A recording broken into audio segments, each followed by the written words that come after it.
Well, hello, friends. Thank you so much for joining me for this episode of Reading Michael Jackson. I am your host, Lena, and I begin every episode the same.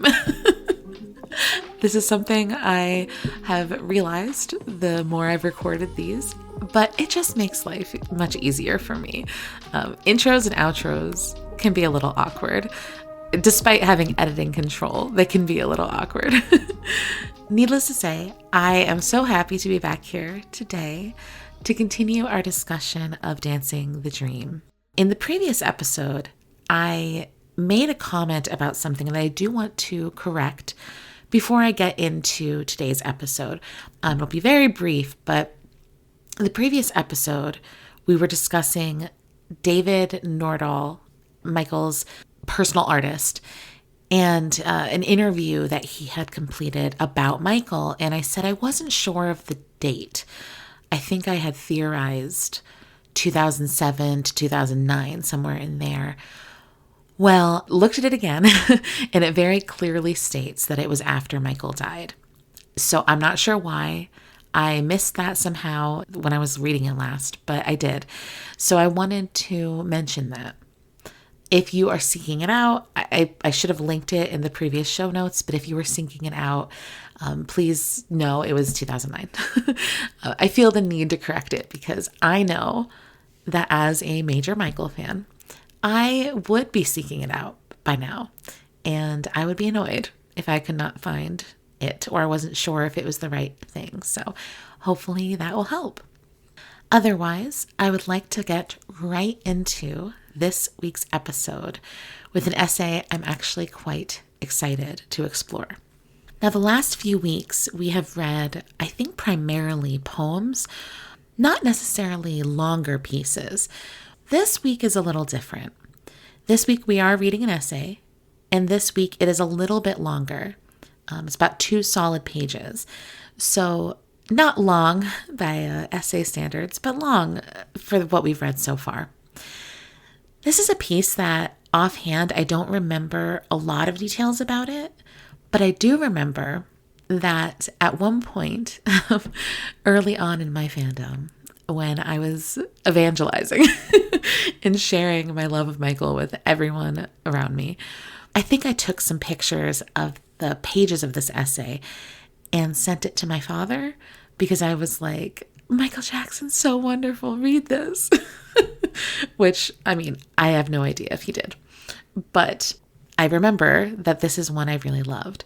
So I don't remember much about it, but I am excited to read it. So with that said, let's get into this. This is a short essay called So the Elephants March.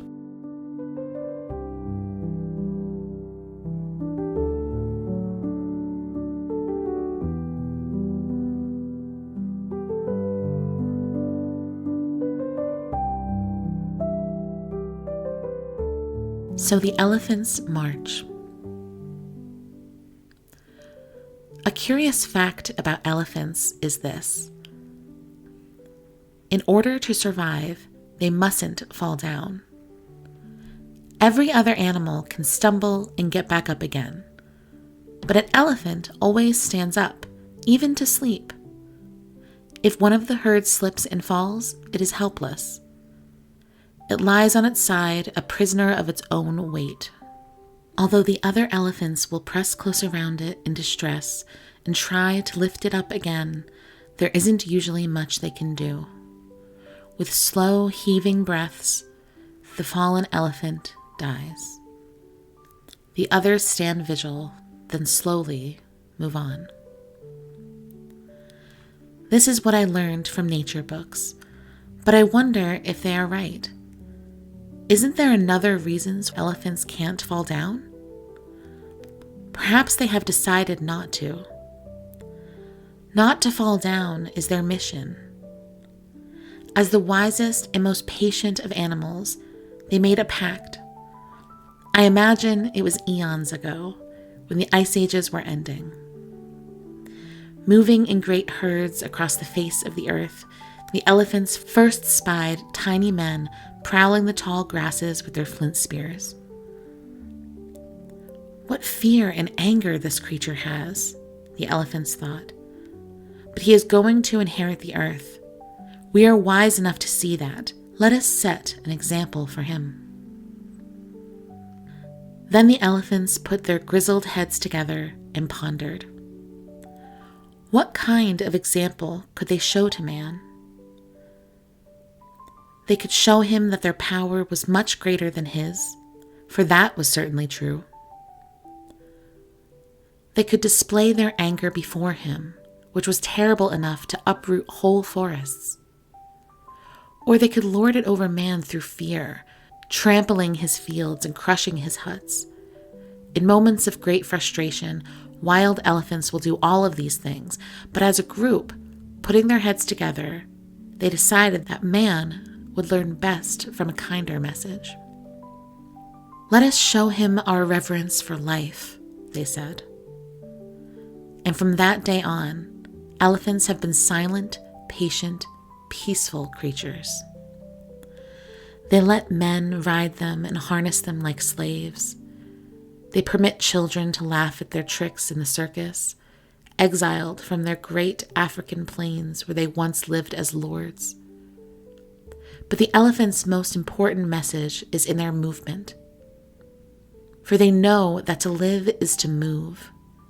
Dawn after dawn, age after age, the herds march on, one great mass of life that never falls down, an unstoppable force of peace. Innocent animals, they do not suspect that after all this time, they will fall from a bullet by the thousands.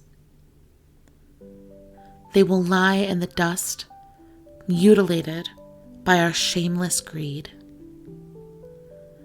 The great males fall first, so that their tusks can be made into trinkets. Then the females fall, so that men may have trophies. The babies run screaming from the smell of their own mother's blood. But it does them no good to run from the guns. Silently, with no one to nurse them, they will die too, and all their bodies will bleach in the sun. In the midst of so much death, the elephants could just give up. All they have to do is drop to the ground. That is enough. They don't need a bullet. Nature has given them the dignity to lie down and find their rest.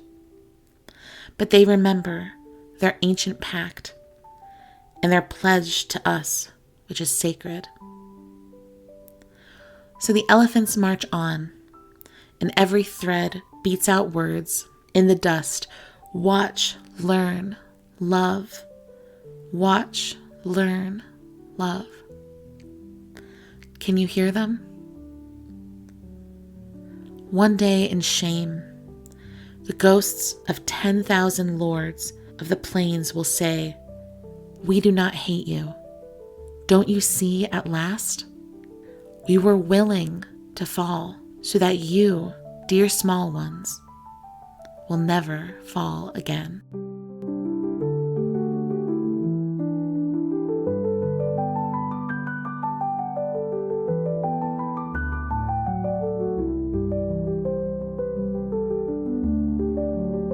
Rereading this piece, I am reminded of why I love it.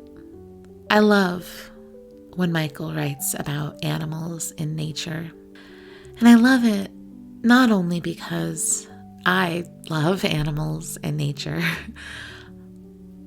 but because I love his reverence for the natural world and the way he finds so much symbolism and meaning in the natural order of things.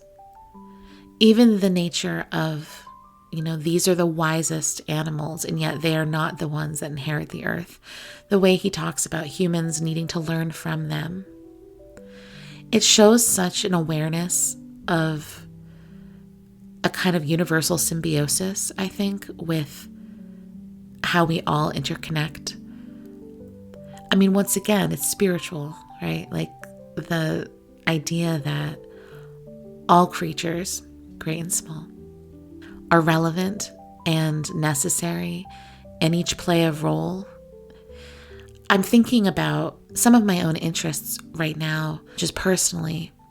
I'm reading a lot about spirituality and different, theories and perspectives on like what we're all doing here.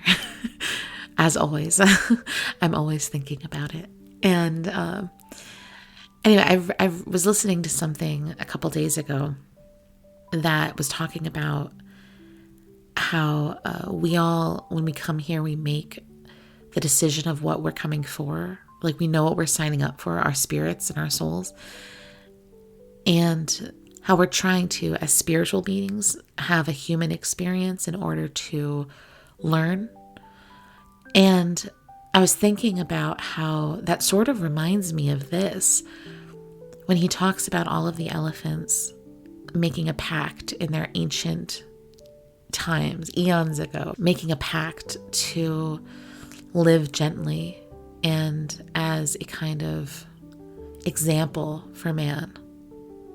My mind is kind of flowing here because I can't help but think about the human impulse to give up when things feel hopeless, and to stop caring about doing good and stop caring about being good when things are hard and you feel like no one else cares about the things you care about. But the necessity of pushing on. I just think about the message here about the elephants and being abused and mistreated by humans and choosing still to have dignity and to lead with example and to be good. And then I think about it, maybe that's part of the example he's referring to also, that human beings can learn from animals. I don't know if this is true because I haven't studied animal behavior in any way, but I feel like the things that I've learned about animal behavior from just various sources over the years is that animals don't have the same type of cruelty and manipulation and things that exist. They have survival and they have instincts, but they don't have like the premeditated type of meanness and betrayal and things like that human beings do. There's a much more sort of survivalist, innocent tendency. It makes me think that maybe that's the difference with humans and animals. I'm not sure.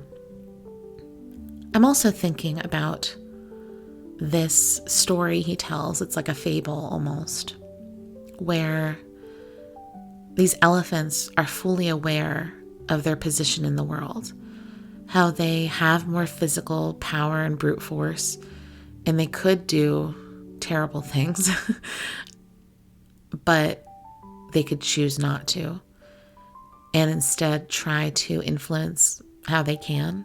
I mean, that's the story he's telling, right? And how that's so unlike humans, who so often take the approach of dominance and control and things, asserting power rather than acquiescing any power in order to live more fairly and justly. It's interesting, though, how he spends the first, half, maybe 2/3 of this piece from the perspective of the animals making a choice, the elephants choosing this pact and choosing to live a certain way and to how they will respond to humans. But then he almost addresses the world. I mean, he's telling the story first, and then he almost kind of zooms out and addresses us, or addresses life in general, when he says, he refers to, innocent animals don't know that man will kill them, that they will be taken down by bullets. Oh no, it's true. It reminds me of a lot of the needless sort of suffering that we see animals endure in this world. I mean, he talks about it right there, right? Because he's talking about trophy hunting. He's not talking about hunting for sustenance. He's talking about trophy hunting. And, people have, I guess, different views on that sort of thing. But I definitely align with Michael's perspective, or what we can assume of Michael's perspective, which is that there's something kind of sick about it, hunting creatures just to kind of hang their carcass or some part of them on the wall, we call it, when serial killers do it, we find it very disturbing. But for some reason, when we find, gathering trophies, for some reason, when people do it with animals, they're not as disturbed for some reason. I'm not sure why. Anyway, the point is, I don't know how you can read Michael's work and not feel a kinship with animals and not feel a care for the environment or the world outside of just the human experience. I truly don't know. If you don't relate to those things, I'm not sure how you relate to Michael, because it's so integral into who he was as an artist. At least from my perspective, it certainly seems to be. But of course, when I think about this piece, I also think about Earth Song and the video for Earth Song, where he specifically shows an animal falling down or an elephant falling down. And then he also shows it getting back up, which is kind of oppositional to what he writes in here. So maybe the point being there that we can, they won't fall to begin with if we leave them alone, if we kind of let them be. But anyway, with Earth Song in mind, one of my favorite lines from the whole song is when he's at the very end, when he's kind of very intensely singing, when he says, "What about animals?"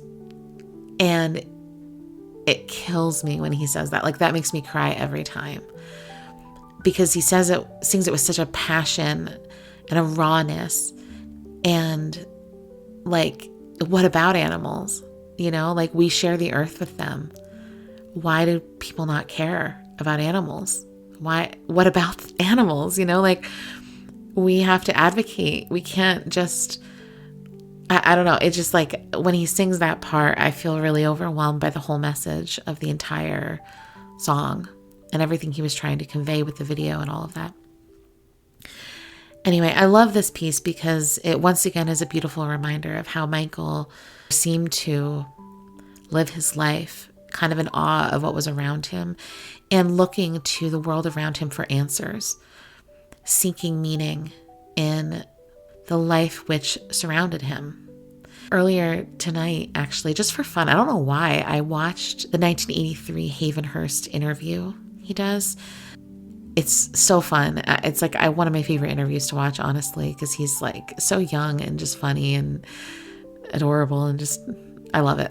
And anyway, he's talking about inspiration and he's so excited and he has so much energy and he's just talking about the night and the animals and the bushes and all the things. And he's I'm just so inspired by all of life. And I feel like this is the perfect example where he's reading nature books for himself, for his own curiosity. And then he is reflecting in this meaningful way about them in a way that's beyond just an interest in their behavior as elephants, but in how their behavior as elephants connects to a larger kind of spiritual path that we're all here collectively on. So once again, I love thinking about this stuff myself, but I especially love thinking about it in tandem with Michael because it's kind of fun. I almost feel like when I sit and read this and kind of talk through my thoughts, it's almost like I feel like I'm having a conversation with him about it. I wish he could answer because I'd be very curious what he has to say beyond what is written here. But I'm grateful that we have this piece to start from and enjoy. So with that said, I want to thank you for joining again for this episode. And I hope that you continue to as we get through the book. I think I looked and there's 58 pieces. So it's going to be a long season 1 of reading Michael Jackson. We'll see how that goes. But nevertheless, I appreciate you tuning in for episode 9. And I look forward to chatting with you again in the future. Until then, take care.